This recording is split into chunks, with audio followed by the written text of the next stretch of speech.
ഈ വീഡിയോ ഒക്കെ കിട്ടണമെന്ന് ഏറ്റവും കൂടുതൽ ആഗ്രഹിക്കുന്ന ആൾ ഞാനാണ്. ബിക്കോസ് അതിൽ കിട്ടല്ലോ. ഞാൻ വെയിറ്റ് ചെയ്യുന്നത് ആക്ച്വൽ വീഡിയോ പുറത്ത് വരാനാണ്. ഈ വീഡിയോ കിട്ടിയതിന് ശേഷം അതിൽ ഉണ്ണിമുകുന്ദൻ വിപിൻ കുമാർ എന്ന് പറയുന്ന പാവപ്പെട്ടവനെ അടിച്ചെന്നുണ്ടെങ്കിൽ ഞാൻ മലയാള സിനിമയിൽ അഭിനയം നിർത്താം. സീരിയസ്ലി. ഇപ്പോൾ ഇതിൻ്റെ മുകളിൽ എനിക്കൊന്നും പറയാനില്ല. നിങ്ങൾ ദയവ് ചെയ്ത് എപ്പോഴെങ്കിലും എന്നെക്കുറിച്ച് നിങ്ങൾ വാർത്തകൾ വരികയാണെങ്കിൽ ഒരു കൺസിഡറേഷൻ എനിക്ക് തരണം. എന്നെ ക്രിമിനലായിട്ട് നിങ്ങൾ ഡീൽ ചെയ്യരുത്. എല്ലാ വർഷം ഓരോ പുതിയ ഇഷ്യൂ ആയിട്ട് വന്നിട്ട് എനിക്കിങ്ങനെ സംസാരിച്ചുകൊണ്ടിരിക്കാൻ ഭയങ്കര പാടാണ്. അപ്പോൾ ഞാൻ ഇവിടെ സിനിമ വന്നത് ഗുജറാത്തിൽ നിന്നായതുകൊണ്ട് പല രീതിയിലും കാര്യങ്ങൾ പോകുന്നുണ്ട്.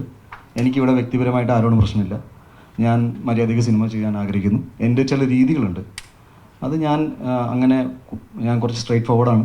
ഞാൻ പറയുമ്പോൾ ചിലപ്പോൾ നിങ്ങൾക്ക് തോന്നുന്നത് ഞാൻ ഭയങ്കര അഗ്രസീവായിട്ട് സംസാരിക്കുന്നുണ്ട്. അത് ഓരോരുത്തർക്ക് ഒരു രീതിയാണ്. അത് നിങ്ങൾക്ക് ഇഷ്ടമാവുന്ന രീതിയിൽ ഞാൻ സംസാരിക്കണം എന്നൊക്കെ പറഞ്ഞാൽ ശരിയല്ല. എൻ്റെ കൂടെ ഒരുപാട് ആൾക്കാർ വർക്ക് ചെയ്തിട്ടുണ്ട്. ചിലർക്ക് സാധാരണഗതിയിൽ ചിലർക്ക് നല്ല അനുഭവങ്ങൾ ഉണ്ടായി കാണും, ചിലർക്ക് മോശപ്പെട്ട അനുഭവങ്ങൾ ഉണ്ടായി കാണും. അത് സിനിമയിൽ അങ്ങനെയാണെന്നാണ് ഞാൻ വിശ്വസിക്കുന്നത്. ഞാനായിട്ട് സ്പെഷ്യലായിട്ട് ഇവിടെ ഒന്നും ചെയ്യുന്നില്ല.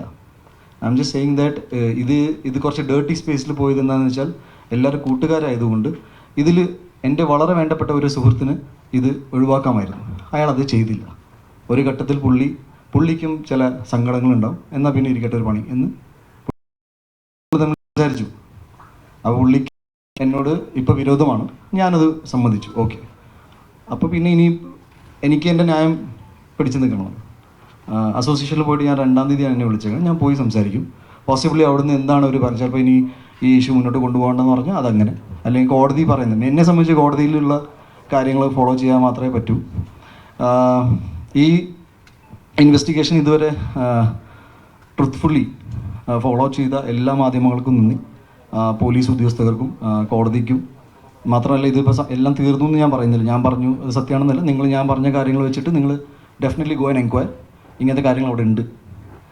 പേരുകളൊന്നും വെളിപ്പെടുത്താൻ പറ്റില്ല. അവർ അങ്ങനെ എന്നോട് ഇൻസ്ട്രക്ഷൻ പറഞ്ഞിട്ടുണ്ട്. സോ ഞാൻ നോട്ട് ഡൂയിങ് ഇറ്റ്. ബാക്കി അതിന് ലാസ്റ്റ് ചോദ്യം. അതായത് ഇതിനു മുമ്പ് മാർക്കോയുടെ പ്രശ്നം വന്നു കഴിഞ്ഞപ്പോൾ നിങ്ങളുടെ PR ടീമുമായിട്ട് ബന്ധപ്പെട്ട്, അതായത് മാർക്കറ്റിംഗിന്റെ വിഷയമായിട്ട് ബന്ധപ്പെട്ട് ഈ വിപിൻ കുമാറിനെ പറ്റി തന്നെ ഒരു മാർക്കറ്റിംഗ് ടീം ആരോപണം ഉന്നയിച്ചിരുന്നു. അത് എന്തിനും സത്യമുണ്ടോ? ആ ഒരു കാര്യത്തിൽ എന്തെങ്കിലും സത്യമുണ്ടോ? ഉണ്ടായിരുന്നു. അവർ പുള്ളിക്ക് മാത്രം ഒരു ക്രെഡിറ്റ് വേണമെന്നുണ്ടായിരുന്നു. പക്ഷേ എനിക്ക് അങ്ങനത്തെ ഒരു തീരുമാനം എടുക്കാൻ പറ്റാത്ത സാഹചര്യത്തിൽ ഇവർ തമ്മിൽ പരസ്പരം ഭയങ്കര ഇഷ്യൂ ഉണ്ടായി. ഞാനൊരു കോംപ്രമൈസ് ടോക്കിൽ പോയിട്ട് അവസാനം ഞാനാണത് ഒരു മ്യൂച്വൽ അണ്ടർസ്റ്റാൻഡിങ്ങിൽ കൊണ്ടുവന്നത്. ബിക്കോസ് ഈ PR എന്ന് പറയുമ്പോൾ സിനിമകൾ വിജയിക്കുമ്പോൾ എല്ലാവർക്കും അതിലൊരു പങ്കാളിത്തം വേണം. പക്ഷെ പരാജയപ്പെടുന്ന സിനിമ ഞാൻ ആ PR ചെയ്തതെന്ന് ഇതുവരെ ഒരു PR കമ്പനിയും പറയുന്നത് കണ്ടിട്ടില്ല. ഒരു സിനിമ പരാജയപ്പെടുമ്പോൾ ഞങ്ങൾ PR ചെയ്ത പടം പരാജയപ്പെട്ടെന്ന് ഞാൻ അവകാശപ്പെടുന്നത് ആരെയും കണ്ടിട്ടില്ല. ഒരു ഡയറക്ടറും അങ്ങനെ പറയില്ല, ഒരു നടനും അങ്ങനെ പറയില്ല. സോ വിജയങ്ങളിൽ എല്ലാവർക്കും കൂടുതൽ ക്രെഡിറ്റ് വേണമെന്ന് സ്വാഭാവികമാണ്. പക്ഷേ എനിക്ക് ഫെയർ ആയിട്ട് നിർത്തണമെന്നുണ്ടായിരുന്നു. അത് അങ്ങനെ തന്നെ സംഭവിച്ചു. അതിൻ്റെ സംബന്ധമായിട്ട് പുള്ളിക്ക് എന്നോടൊരു ദേഷ്യവും ഗ്രഡ്ജൊക്കെ ഉണ്ടാവും. പക്ഷേ ഞാൻ വളരെ പ്രൊഫഷണലി കാര്യങ്ങൾ ഡീൽ ചെയ്യുന്ന ആളാണ്.